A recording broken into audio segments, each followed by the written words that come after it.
Have you ever felt like you and cannabis are a little too close? Like maybe it's time for a reset? What if you could start 2026 with a clear head, a renewed sense of self, and a community of people who get it? This January, you can. Welcome to the Bite Me Cannabis Club's January Fresh Start Challenge. This isn't just another tolerance break. This is a 31-day guided journey to rediscover your relationship with cannabis. We're talking a full month to let your receptors reset, your mind clear, and your intentions for the new year take root. And the best part, you won't be doing it alone. Imagine waking up with more energy, feeling more present in your daily life, saving money, and sharing those wins with a supportive community that's right there with you every step of the way. The structured program gives you daily prompts, weekly themes, resources from cannabis wellness experts, and a supportive online group to connect, share, and stay motivated. This is more than just taking a break. It's about a fresh start, together. Ready to prove to yourself you can do it? Ready to see what a month of clarity feels like? Don't go it alone. Join a group that has your back. The January Fresh Start Challenge is your chance to start the year with intention and come out stronger on the other side. The wait list is now open. Head over to joinbiteme.com/challenge to reserve your spot. That's joinbiteme.com/challenge. January is coming. Let's do this together.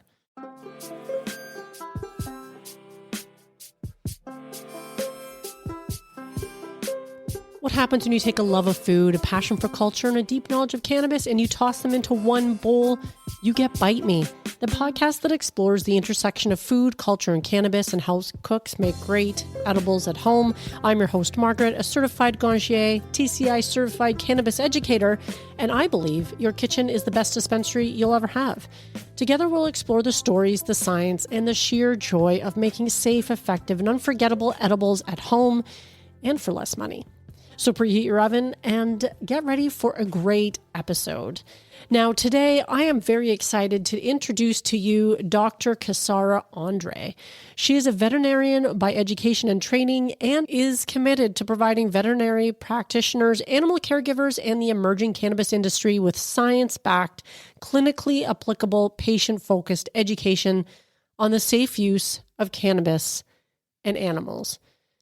And she is a wealth of information that distills that knowledge in a clear and concise way. And we cover everything you need to know to use cannabis safely and effectively for your beloved furry friends, like how to choose the right products, safe dosing protocols, the animal ECS, and knowing the signs of cannabis toxicity in animals. If you have pets, this episode is for you. And without making you wait any longer, please enjoy this conversation with Dr. Casara Andre. So we're live, and I'm very thrilled to be joined today by Dr. Casara Andre. And I was just hoping before we get started, if you could tell the listeners of Bite Me a little bit about yourself and your cannabis journey and what brought you here today. Absolutely. Well, thank you. I'm thrilled to be here. Definitely a fan of your work and excited to interface with your audience. It's always a pleasure to have questions about pet safety come our way. Love to answer those type of conversations. I am a practicing veterinarian in Colorado, which is out of the United States. And I have to say that probably that is what has put me into a lot of these emerging markets, both on the cannabis side. Now we're doing a lot of work with the psychedelic side. So what has sort of been needed by the patients around us? What is the patient need? Where is there need for harm reduction?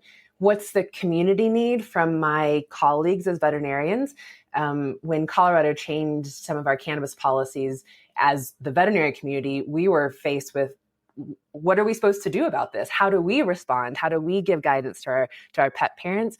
So I have to say that it's just been a privilege to watch some of these markets emerge over the past couple of years and to hopefully be a really effective voice at advocating for animal safety in the midst of that, but then also really bringing questions about what can we do from a therapeutic side as well. Yeah, and that's sort of why I wanted to have you on today, because I definitely have a lot of listeners who have pets of their own and are very curious about how they can best use these compounds to help them in their own health journeys for their pets. Yeah. But there's a lot of confusion around it. But before we get into something more specific, you mentioned that the cannabis, of course, and the psychedelic medicine for animals. And that's something that I'm not really familiar with. Can you talk a little bit about that and what that looks like in your practice? Yes, but I'll be careful because I could talk about this for hours and hours and hours. So you'll have to stop me, but I'll keep it short. Again, animals are exposed to whatever we're interested in. And thus questions from your listeners about, can what I've experienced from cannabis be extrapolated to my animal, or how should I be safe? And so really we see whatever humans are interested in, the animals that are adjacent to us, that share our homes, our families, our relationships, our choices, that they're affected by that as well. And particularly on the psychedelic medicine side, it is the same risks that we see from cannabis: accidental ingestion, malicious ingestion, therapeutic ingestion. But particularly in psychedelics, we see human adjacent harm happening. So as the human works with psychedelics, particularly if there's a really strong bond to the animal that's next to them, you're affecting that animal in some really important ways that we need to think about. And definitely in my practice, we see incidences of harm. Fortunately, cannabis gives us a lot more clinical breadth to work with. All the molecules are pretty safe in terms of toxicity, as long as you're working with plant-based materials. Once you get into the synthetics, even on the cannabis side, we start to have a lot more concerns. So I'll pause there, but happy to elaborate in this or future conversations. It's definitely a fascinating area of science, and definitely a fascinating area of medicine. Yeah, that is very fascinating, because I wasn't even aware that some people were potentially using psychedelics for the health of their pets. And I'm sure that could be an entire separate episode. So I will definitely bookmark that, because we may need to come back to that at another time. But Excellent. now, your website also mentions that you focus on trauma-related emotional disease in animals, especially when it comes to canine PTSD. How does cannabis play a role in your trauma-aware, family unit-focused approach to treatment? Again, what a lovely question. It's something that I really love to chat about, because I think trauma-informed, trauma-aware veterinary care is just beginning to come into our industry, just as it begins to broach human medicine and our awareness of really needing to care for nervous systems that have received trauma in a particular way. And my background, my early career was in the military. I was a veterinarian for the U.S. Army Veterinary Corps. And so my association with canine PTSD and human PTSD, and particularly the intersection of those two, and how cross-species, interspecies interaction affects both of those diseases in each species, has been part of my career for a long time. So that's really the basis of a lot of why my work started down that avenue. But with cannabis in particular, we're working on the endocannabinoid system. And that system is responsible for balancing everything from the somatic body to the autonomic nervous system to the emotional body. And so when we're dealing with a trauma-based case, just giving the endocannabinoid system time to heal, and the endocannabinoid system time to help that body regulate in its own time frame, is really, really core to that. So I think that would be the easiest way to describe that work, is helping the body heal in the way that it wants to, in the time that it needs. And cannabis gives us a really gentle way to do that in a method that's very clinically applicable.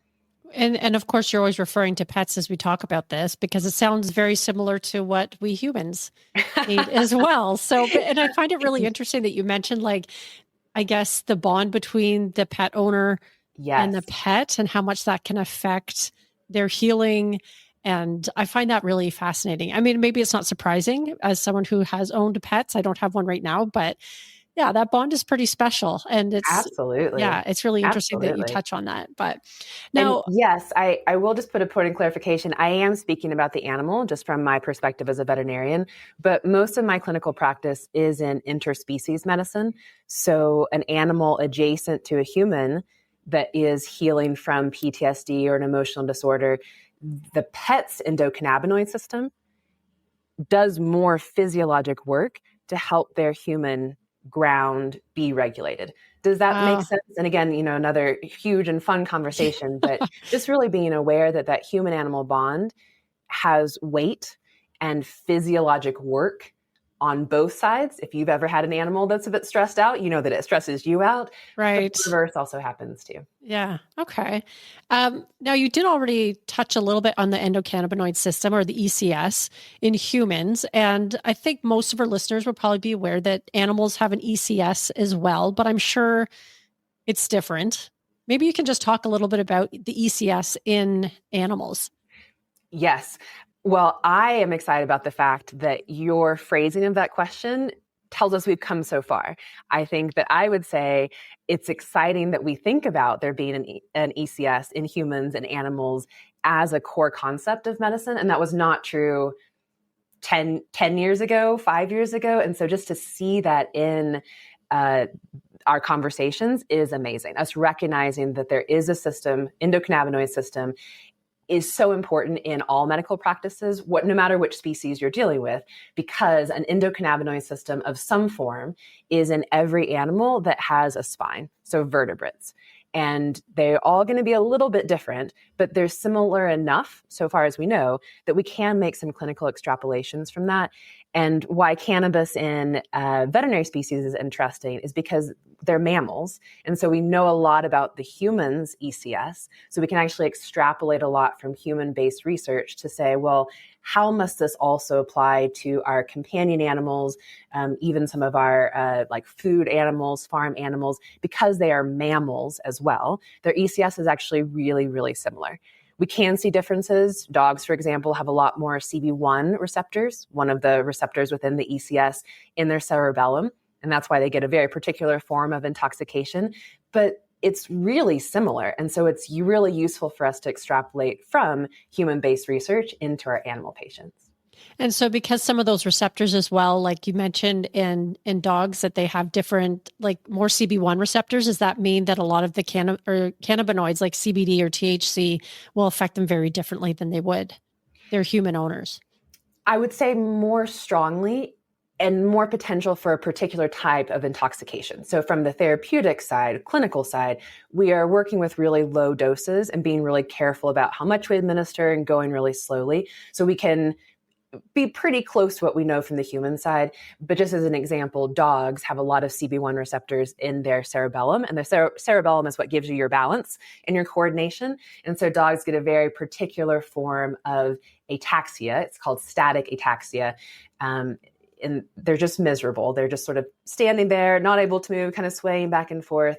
And so it is an intoxication like a human would experience, but because those receptors are very prominent on the cerebellum, they have a different form of incoordination. Right. And anybody who's ever seen a dog overdose, unfortunately, on cannabis has probably seen that. But I didn't realize, obviously, I'm sure a lot of listeners didn't realize either that affected their balance so much, because I have seen pets where they've been accidentally dosed, and they're definitely not steady on their feet. Absolutely. Absolutely. So that doesn't sound like a good time. It sounds like when someone's had too much to drink and you're at that point where you can't stand up straight, and that's not a fun time. So, or as I see on your website, some of your information about the brownies that you didn't exactly know how much was in there. So again, that same concept, but also the animal didn't know. The animal didn't consent to eating the thing. And so there's also that aspect of just not being aware of what's going on that adds to that confusion as well. I can totally imagine that. Now, for pet owners who are kind of new to the idea of dosing their pets with CBD or THC, can you talk about why it's important to understand the distinctions between the two? Because I've always heard, dogs they don't tolerate THC, but I don't always understand why. Can they tolerate any of it? Like, maybe you can just touch on some of that. Great question. Importantly, the reason to know the difference between the molecules is because they have really different physiologic effects. The CBD molecule has very different effects in the body than THC. And when in combination, there's also going to be a different effect there. Our medical director likes to say it's one pharmacology. If you have different ratios of all the molecules, you're still putting it into the body at the same time. And the effects of the body are going to be relevant to what molecules you actually put in. So the molecules themselves are really different. And we want to make sure that the protocol that we're putting into the animal, the molecular profile design, matches what that body needs. For example, if we have a condition that needs a lot of THC, the animal is going to be okay. They're not going to get that intoxication effect from even high amounts of THC. But if they don't need it and they get too much THC, they're going to have a really, really, really miserable night, really miserable day. So it's more about understanding what that animal's physiology needs, what is the state of their endocannabinoid system, and what are we trying to do? How are we trying to support them? What's the clinical goal that we're trying to get to there? So for most people then, if they decide that their pet is perhaps aging and just have a lot of aches and pains and stuff, how would they determine whether or not they should give them THC or just stick to CBD? Again, great question. I would back that up and say I guide my clients to start with a plant extract. And so plant extracts, like as close to the natural form as you can get, is going to have a little bit of THC. So that is going to be, as long as you start low, we're going to still start very, very small and very, very slow. That's going to be safe for most animals as long as you don't have other concurrent conditions, other medications that are on board. So it's not about avoiding THC. It's about making sure that you have a really clean product and are starting as low as you possibly can, and then very carefully and honestly evaluating the animal's response to it, because they can't tell us. Our ability to observe how they respond to that and also give them the option to opt in or out is really important, how we work with some of those ideas in animals. So basically the observation is a key point. And as always, start low and go slow, especially with your pets, because as you said, they can't tell you if it's too much. Absolutely. And journaling is really important, as it is for the human side, but particularly on the animal side, because they can't tell us. But also, as we change the endocannabinoid system, those changes take place over time. Most of those patterns and those trends that we're looking to adapt are going to change over about 72 hours, a week, a couple of weeks. And it's really hard for us to remember all those subtle changes. Are you tracking how well they're sleeping? How much they're interacting? And we might have a general impression over time, but a journal is a way that we take those subjective, just kind of watching observations and make them objective, and then can make some clinical assessments from that. Right. And I'm a big advocate for writing things down, because I have forgotten many, many times when I'm doing experiments in my kitchen, and you think, oh, I'll just remember that. And you never do, because you never do. Yeah. Just life is busy. There's too much stuff in your head. So yeah, journaling, I think, is a great way to keep track of how your pets respond to whatever dosing you're giving them, because you want to be safe, of course. Absolutely. Now, we'll come back to some of that in a minute, but the market is flooded with CBD products for pets. And what are some of the important things that a pet owner should look for if they're looking to purchase something from a reputable source? Safety, and thus Right. your comment about reputable source. So I would say that what makes a source reputable is that they can demonstrate what's in their product, where their product came from, and that there's no obvious effects that are going to be unsafe for the animal. So with a certificate of analysis, from the medical perspective, I have to know what's going into the patient. As a pet parent, you want to know that too. So yes, which molecules are being administered, that's really important, but also what's your freedom from information. That you don't have heavy metals, that you don't have pesticides, that you don't have a lot of these other contaminants. If we're trying to do something for the pet's benefit, adding a bunch of lead to their diet because it's in the cannabis product is not our goal. So a reputable product has easily accessible COAs that are understandable, and that's a big caveat sometimes, and that they're actually clean. I've seen so many COAs on marketed products that have lead content in them, and it's on the COA, and you can get the COA for the product, but why would you put that in your animal? So actually doing the due diligence of asking the company for their lab report, looking at it, and if you don't understand it, asking for help there. And can the company be reached? Can they tell you about their product? Can they back it up from a customer service perspective? Right. So essentially a lot of the same things you'd look for in a product that you're buying for yourself, because Absolutely. you don't want to ingest some of those compounds. I know as myself. So why would we give it to our beloved pets? Absolutely. And think about that body weight difference, right? Yes. Something that should also not be good for you, but you're a human, a large human versus your small cat or your small chihuahua. And even those very, very trace amounts can really, really be damaging to even a generally healthy animal, but particularly if we're trying to use it in a medical context where we have other systems that are struggling, we need that product to be really clean. Right. Now, sort of like going on with this idea, full spectrum, broad spectrum, and isolates are products that you see on the market all the time. Which one do you typically recommend for our pets? Great question. I love terminology questions. That's like always the thing that I love to talk about, because from the medical perspective, it's terminology that helps me understand my clients' questions. What is the product that they're wanting to use? What product are they using? And just gives us a way to talk to each other. But the cannabis industry has a lot of jargon, as you'll know, and sometimes that in and of itself makes it really difficult to navigate. And I would say that jargon is a reason that we sort of see some barriers between medical cannabis use and the general industry of cannabis. It's hard for medical practitioners to interface with some of the jargon. And I'll give you an example. So full spectrum is a very cannabis industry jargon phrase to say pretty complex. There's a lot of molecules in there. I don't particularly like that phrase, because to me, full means every one of those slots on the spectrum should be filled, that there should be exactly what was in the plant is in my product. And that's not usually what that means. So I teach my team to use the term complex spectrum. So it means that there's just a lot in there, and it is complex, which biology loves, complex things. And it essentially says there's a lot here, see the COA. And I don't always love the term full spectrum because it just has a lot of different meanings. I want to see the lab report. So that's kind of my thing on the full spectrum piece. Similarly to broad spectrum, in medicine, we would use the term broad to mean it's going to cover a lot of things. Like as an example, broad spectrum antibiotics. That means that it's an antibiotic that's going to get a lot of different microbes and cover kind of a lot of different spectrums. But in cannabis jargon, that means usually without THC. And there's just defined by jargon of the industry, but it doesn't give you a lot of medical basis to bite into and to kind of grab into. So that's a difficult term, but broad spectrum usually meaning without THC. And then isolates. Isolates can be anything. Essential oils are isolates. They're isolates of one particular molecule, and we can have isolates of THC, isolates of CBG, isolates of CBD. And so it's really important, again, to know what molecules are we talking about and not just be distracted by the jargon.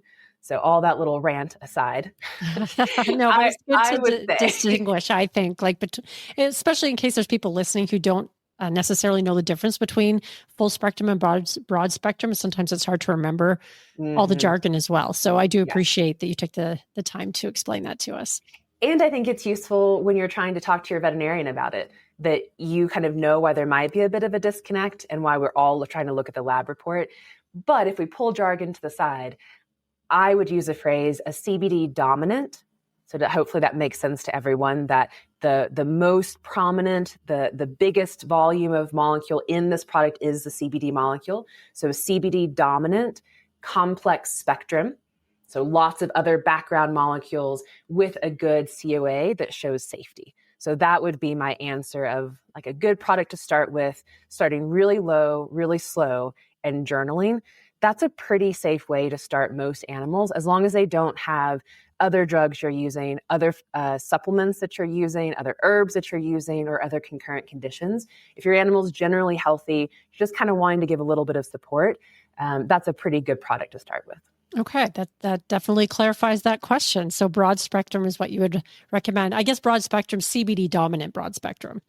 Well, I guess let me rephrase that, because I would say that I would not use the term broad spectrum, because I like having some THC in my product, but a plant-based extraction. So we're talking hemp level, little bit of THC, that's just one of the background molecules.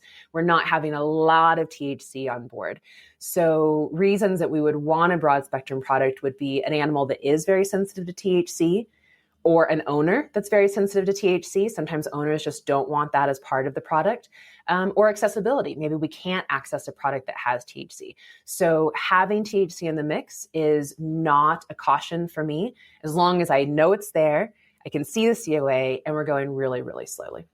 So then I guess that brings up the question, does the entourage effect, affect pets the same way they would us? Absolutely. Okay. Absolutely. Okay. And what's so fun about it is it's mammalian medicine. So from Right. those concepts of the entourage effect, how these molecules work together, it's really similar because we are such close mammals and our endocannabinoid systems are really, really similar.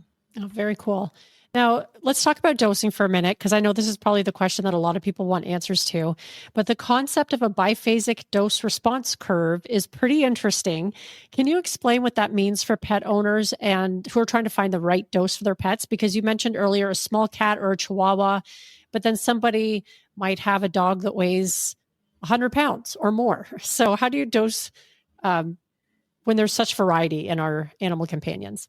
Yes, yes. What a great question. And I'll add to the question, not just a weight-based variability, but that endocannabinoid system. As we know from the human side, in the same person or the same animal, your ECS can be different from day to day. Right. Whatever challenges you're undergoing, either your internal environment or the external environment, the support that your ECS needs is going to change. And so that's really the concept we need to take into animal care, is that animal's ECS is different and it's not really based on weight. For an example, some of the work done in elephants, the dose would be the same as what you might give a chihuahua. So it is not Okay. based on body weight. It's really based on what does this animal need and what are we observing? So going back to the journal, how do we know if we're not actually writing it down and reviewing it, looking at it, and really thinking about how that animal's doing? But I will go back to your question about biphasic dosing, because that's a really cool concept. So in general, biphasic means that there's two stages of a biological effect based on the dosage amount. So just that you're going to get different effects based on how much you put into the body. Okay, it's not simply give more and you see more of the same effect. At some point in that dosing curve, you're going to see different effects on the body. Does that make sense kind of as a baseline to start from? Yeah, I think so. Yeah. So if we take that concept and apply it to cannabis, and this happens in a lot of other molecules as well, cannabis is just an interesting one. And we'll talk about CBD kind of particularly. If we see clinical effects at a pretty low dose, it's easy for us, particularly as humans, to think, well, a little bit more is better. More is always a little bit better. And that's just not true. And so with biphasic dosing, we can see that when one dose is effective and we keep going up, at some point that dose becomes either ineffective or have negative effects. And so that's really important for everyone to remember, is that there is a point on that dosing curve when too much is too much. And there is a point when too little is too little. And so the So point and the rule of cannabis dosing is that it's right for that patient and that we're willing to change it over time because that so animal's changing too. it sounds a little like there's a law of diminishing returns then, which is sort of like over time you can give them higher doses, but that's not necessarily going to give them better effects. It could even be a negative effect. Yes, unless we happen to have a disease condition that requires more and more support. So that's why it's important to not think about it as a hard and fast rule and really look at the animal. For example, let's think about a cancer case. If we're really trying to support an animal through a cancer process, there is dysregulation happening in that animal's body at a growing rate, right? That cancer system is growing. And so we might need to continue to increase our dose to support the body against that cancer. And so we might keep going up and up and up and up and continue to see positive effects. But that's because of what's going on in that animal's internal environment. Right. So I guess what you're saying is each animal is pretty unique, just like humans, Mm-hmm. because I talk about that a lot when it comes to humans. And so you're not necessarily going by weight of the animal, because I think that's sort of a common belief, is that if you have the 100-pound animal versus the 12-pound animal, you should be basing it on weight. But what you're saying is you would start at the lowest possible dose and just slowly work your way up until you get the effects the desired effects, which is essentially Absolutely. what you would do for yourself if you're just starting out. Absolutely. Okay. Absolutely. And thinking about your molecular profile. Maybe it's not CBD or THC that animal needs. What about the other amazing molecules, CBDA, CBG, some of our terpene molecules? Those are all really, really effective in animals as well. So as an example, if you have an animal that's sensitive to THC, but maybe you have a disease process where we really want that on board, maybe we rework our molecular profile to lower the THC and have more CBG or some myrcene in there. What can we actually do from that holistic perspective? And I'll just throw in, because it's amazing and curiosity provoking, what are the other ways we can support the endocannabinoid system that's not cannabis? Maybe cannabis is not the right modality for this animal. So I think that's a really good point, just to say, if you're feeling that it's not working, something's just not, the animal's not responding, or you feel like something's not just awry, that's a good time to reach out for help, so that we can just look at what are all of the holistic pieces of this and maybe move some things around, try a different modality, like massage, acupuncture, rehab. All of those support the ECS. Cannabis is just a really, really easy clinical way to do that. Right. Now, just to go back for a second too, because you mentioned CBDA. So you're suggesting that some of these undecarbonized, I can't even say it, the ones where the acid molecules have not been removed, can be really effective. Can you talk a little bit more about that? Because I find that pretty interesting. Absolutely. So again, mammalian medicine. So we find that these other molecules are also really effective in animals.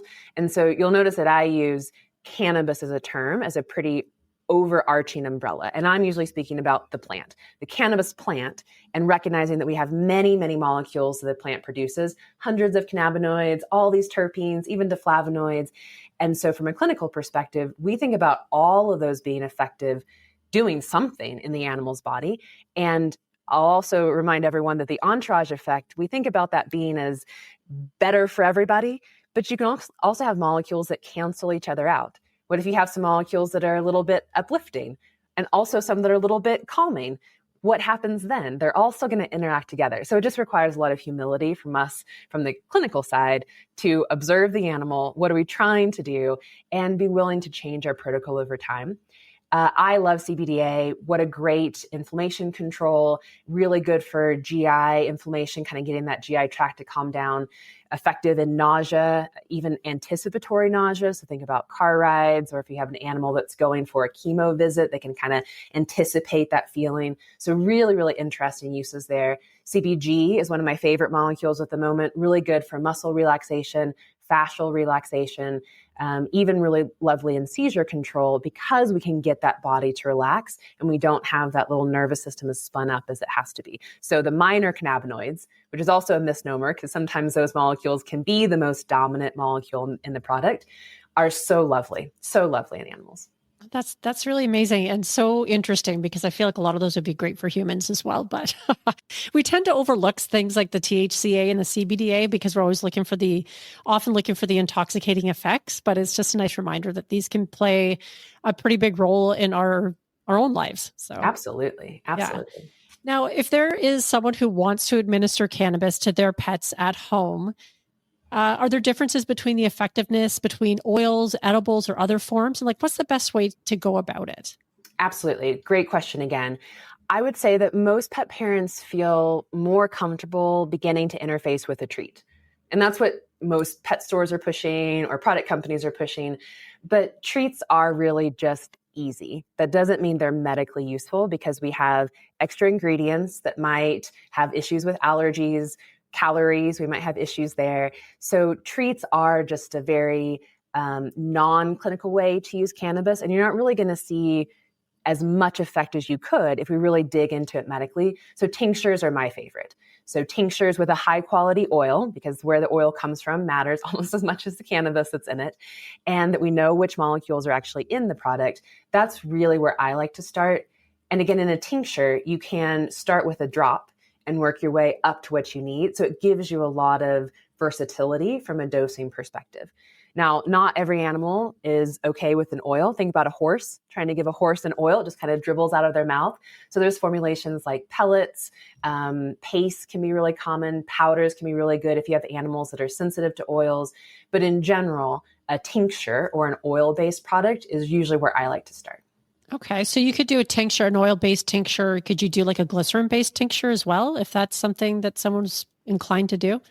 Potentially, as long as the animal doesn't have any issues with that base. I like the oil bases because many times that palatability is easier for the animals. Like a safflower oil might be a bit better fit for a cat. A hemp-based oil can be really pleasant for some of the dogs. And so I really like for those oils to be as clean and as natural as we can have them, so that we're also not adding extra things in. There are water-soluble products that are useful in animals, especially if we want a faster effect, but we're usually working with oil-based products. Okay. No, that's good to know, because I know there's a lot of listeners that are obviously making their own oils at home, oils and tinctures. So it's pretty simple to make a lot of these as well. So, Yes. and they can also be added to treats or to food, different ways to sort of get your pet to take something they might not want to take otherwise.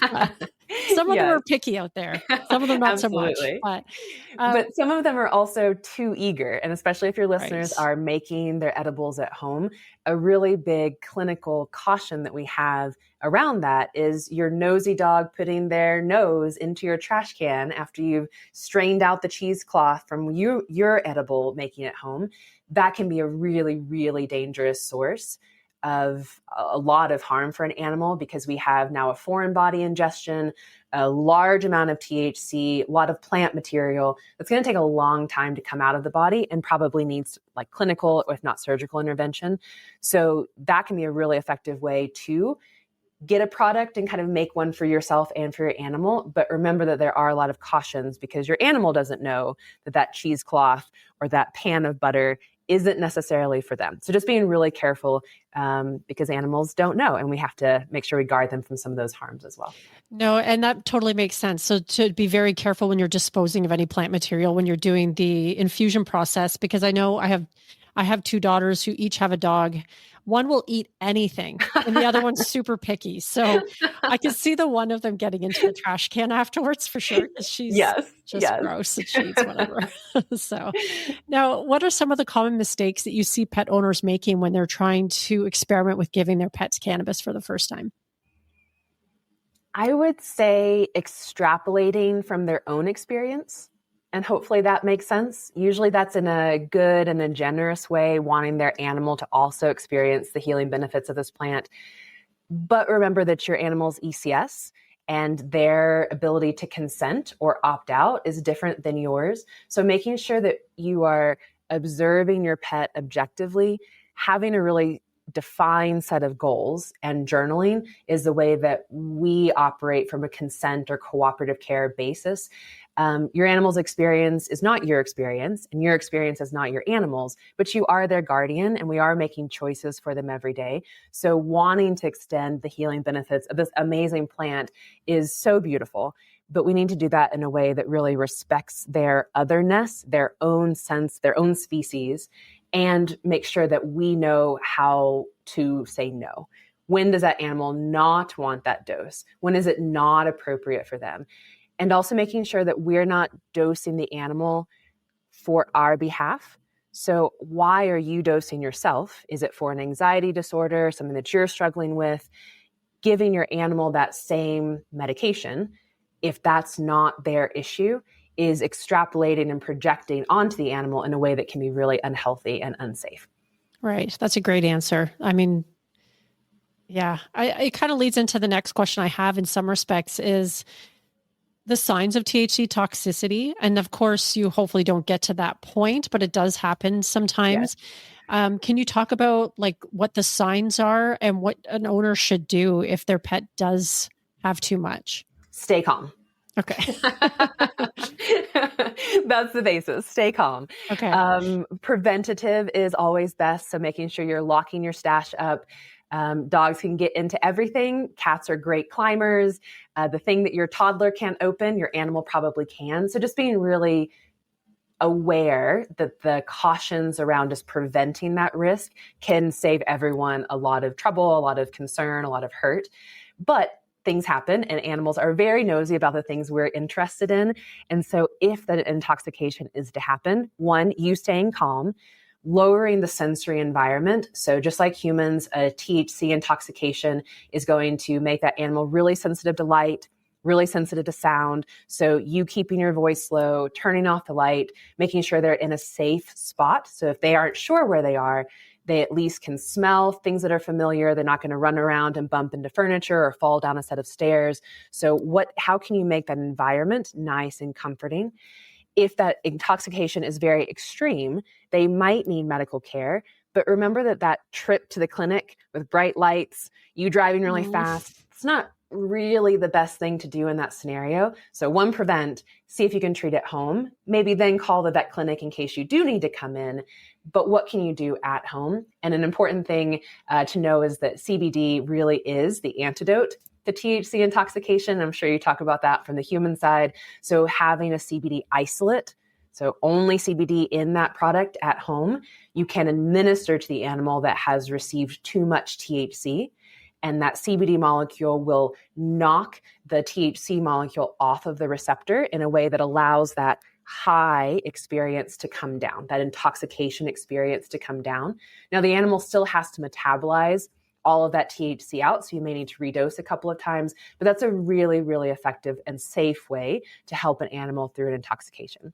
Also, limonene works really well. So the zest from a lemon, just like in humans, and we often will use that in clinics if we don't have a CBD isolate around, just putting some, from the skin of a lemon, so it has to be a zest of the lemon, in front of a dog's face or an animal's face will bring down that high. Just remember the THC molecule takes a long time to metabolize. So you're thinking more about aromatherapy, putting something in a diffuser. So you need to keep treating, but knowing how you're going to respond if your animal does get into something they shouldn't really can be an important harm reduction action.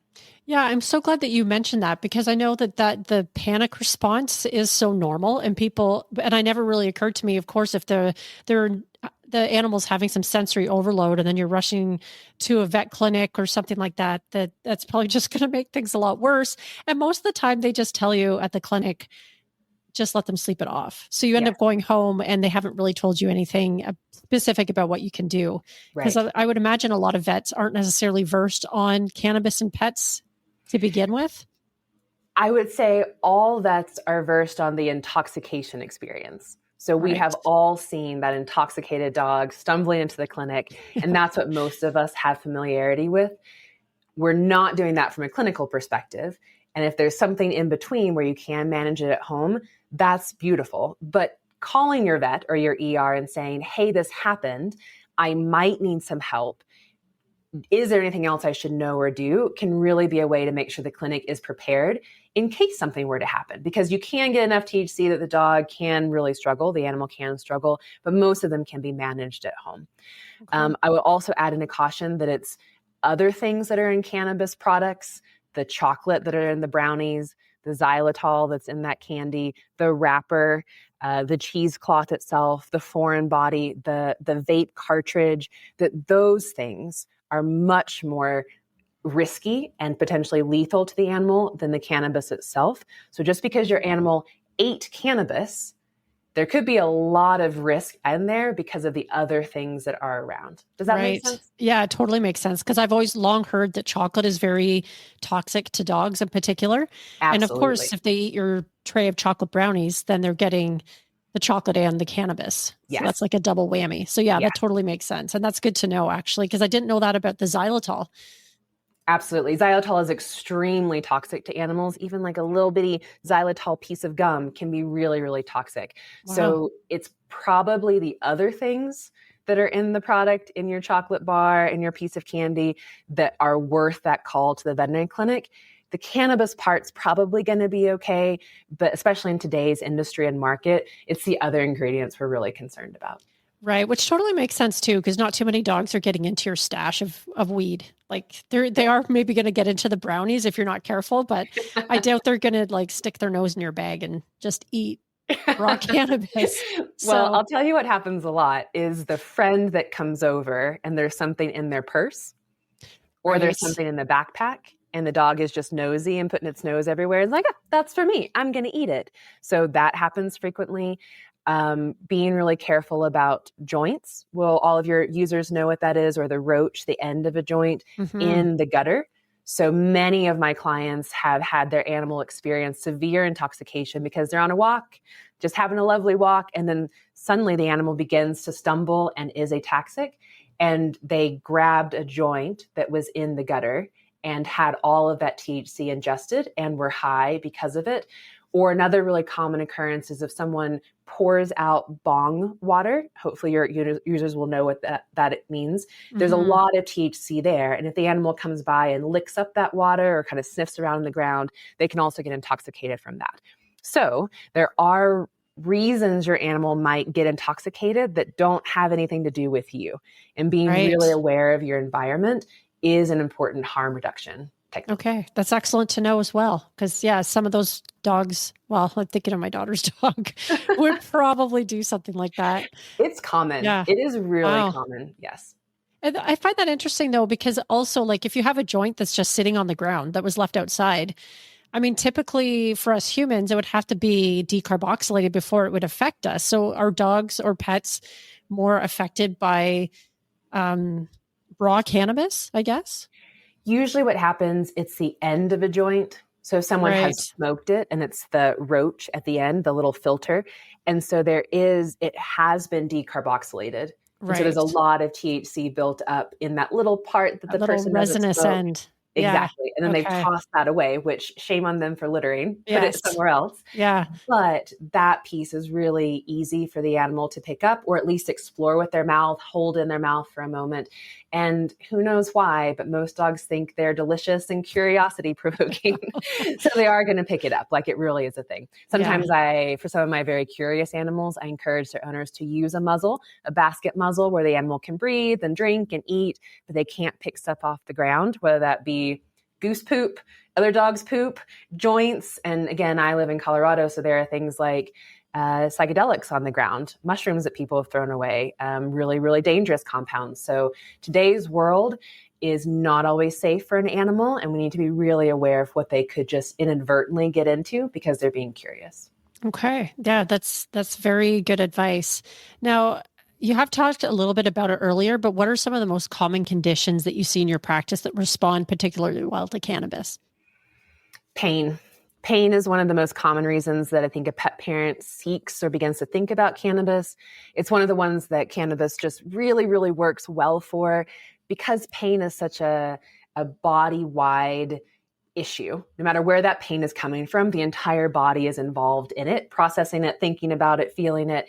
And so because we can support the endocannabinoid system through cannabis, we're able to impact a lot of that pain pathway, inflammatory cascade in some really, really effective ways at really, really low doses. So I would say pain is a great reason to think about cannabis for your animal. And we know a lot about which molecular profiles work really well for different types of pain. So from a clinical perspective, that's a great one. I would also begin to talk about cognitive decline. That's a really common reason for owners to seek out cannabis. The aging animal who just doesn't seem quite as alert or bright, maybe wandering, pacing, not really sure where they are. Cannabis is a really beautiful neurologic support. So helping that nervous system realign itself and find balance. So that's another one that I love. Definitely beginning to be more on that clinical intervention side, seizures, internal medicine cases. And then I work mostly in behavioral health. And so behavior cases, and there's a whole range of those, are other really, really common reasons for owners to be curious about cannabis. Is there anything that pet owners should perhaps not consider cannabis for? Yes, fantastic question. So when I teach cannabis classes, instead of saying a contraindication, which means we should not do this, I usually say a clinical caution, meaning that we should just have a very clear idea of which molecules we're using, that they are clean, no heavy metals into our kidney failure patient, please, and that we are journaling effectively. So in that light, whenever we think about cardiac cases, we want to be really, really careful. THC in particular will change heart rate, blood pressure, and if you have a cardiac case, those can be really detrimental. However, we do see cannabinoids be cardioprotective. And so sometimes we do use cannabis in cardiac cases, but we're doing it really carefully, monitoring really carefully, working with a cardiologist, et cetera. So cardiac cases really deserve a lot of caution. Kidney cases are also really important to be careful with. Most of these molecules can be a bit dehydrating. We can change some of the animal's behavioral patterns. Maybe they're not drinking as much. So again, just cautious. And then behavioral patients. While cannabis is really, really effective in behavioral cases, it's not just a magic pill that makes it better. It's going to create an opportunity for something to be better, but it could also make that behavior case worse if we're not approaching it in the appropriate way and giving that behavior modification at the same time. So caution, that would also include a caution from me of you're not just tossing a cannabis treat to your dog before you walk out the door and they have separation anxiety, but maybe we can use cannabis in some of our training sessions to make that a little bit of an easier learning curve for the animal. Right. Now, I guess this sort of brings me to this question of how should someone talk to their vet about their use of cannabis? Because I would imagine, like I kind of mentioned earlier, that many vets aren't really well versed on the use of cannabis as a treatment beyond the intoxication when they come in and they've had too much. Great question, because most of the veterinarians, particularly in general practice or ERs, are going to have seen that intoxication. And so I think it is a pretty gut reflex, kind of a knee-jerk reaction to say, be careful. I've seen so many cases where that's gone poorly. And so making sure that they have an awareness of how it can be used medically is important. Knowing that cannabis molecules, whatever they are, CBD, THC, CBDA, these are really powerful physiologic molecules that have medicinal effects in the body. Otherwise, we wouldn't be talking about it. We use it for medicinal effects. But if those molecules are in my patient, it does affect my dosing of other drugs, of other herbs, of other modalities. And so as a veterinarian, if I don't know that these cannabinoids are in my patient, there's a huge part of my patient's history, its medical history, that I'm not aware of. Our medical director, Dr. Guevara, just actually finished his master's thesis in integrative medicine and cannabis research. And his paper is on the use of cannabis prior to anesthesia. And we see that cannabis use does affect the doses of anesthetics that we use. So just a really good example of your primary care veterinarian needs to know. Even if they're not comfortable directing that protocol or really going into the details of it with you, it is medically effective molecules in their patient that does affect the dosing and the treatment that also might be added in. So awareness would be the key word there. Okay. So just making sure that the practitioner that you're working with is aware of how you're using cannabis to treat your animal before, I guess, anything happens. Absolutely. It's part of the medical record. Yeah. Take in your COA and say, this is what I'm using. Here are the molecules. And that way you can actually have a really good discussion together. So if you do want to broach that topic with your veterinarian, taking in the COA, taking in the product and its label so that you can together look at it and say, here's what's going into the patient. Is this good? Is this not good? Or just to chart it over time. My patients' journals are part of the medical record because I can see what's happening in their bodies over time. Right. Okay. That's also good to know. I feel like I have a million more questions, but I want to be mindful of your time. So I did want well, to I'm happy to talk about it all day. So ask away. What do you see happening in the field of veterinary cannabis medicine, like in the next 5 to 10 years, that has you excited? Cannabis teaches us so much about the endocannabinoid system. And I say this to all of our students in our certification class. Cannabis is cool because it shows us about the ECS. But the endocannabinoid system is really what's beautiful about our patients, about mammals, about vertebrates. And cannabis just gives us a really safe, clinically applicable way to affect that system.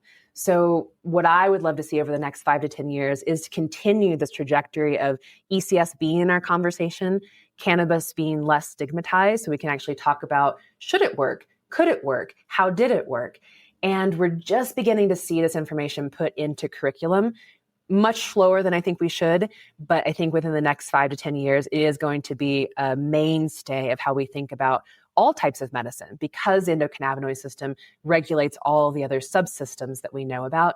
So understanding it from a science and medicine perspective better, and ECS, seeing it involved in curriculum more widely, and then that we're doing really clinically significant research, that we're not just changing the dose of one molecule like CBD and just pulling it up and down, but we're really looking into what do different mixes of molecules do?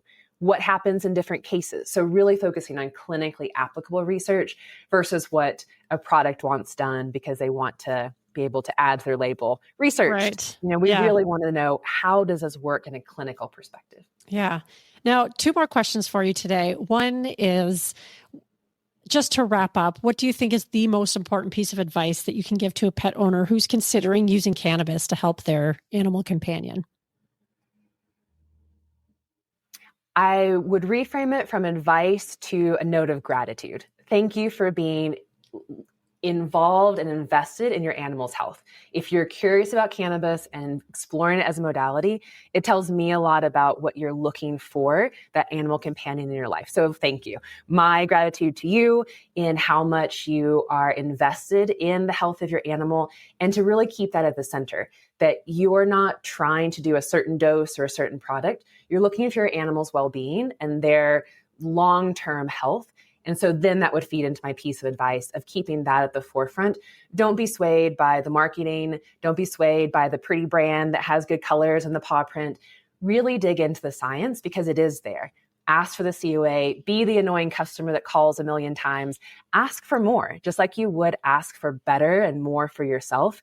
Of course, we want that for our animals. And if you're the pet parent who is curious about this, I know that you're also that pet guardian who is going to ask the right questions, dig until you find the right answers, and make sure you're looking for the professionals who really can back you up and have that animal's well-being at the forefront of everyone's mind.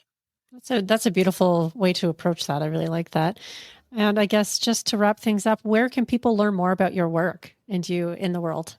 Well, we would love to interface with any of your audience. I'm so excited to just be collaborating with you on this. I think it's such an important topic to bring to the forefront. We have a couple of ways I think people would find interesting to interface. Our website is veterinariancannabis.org, where you can just find general information.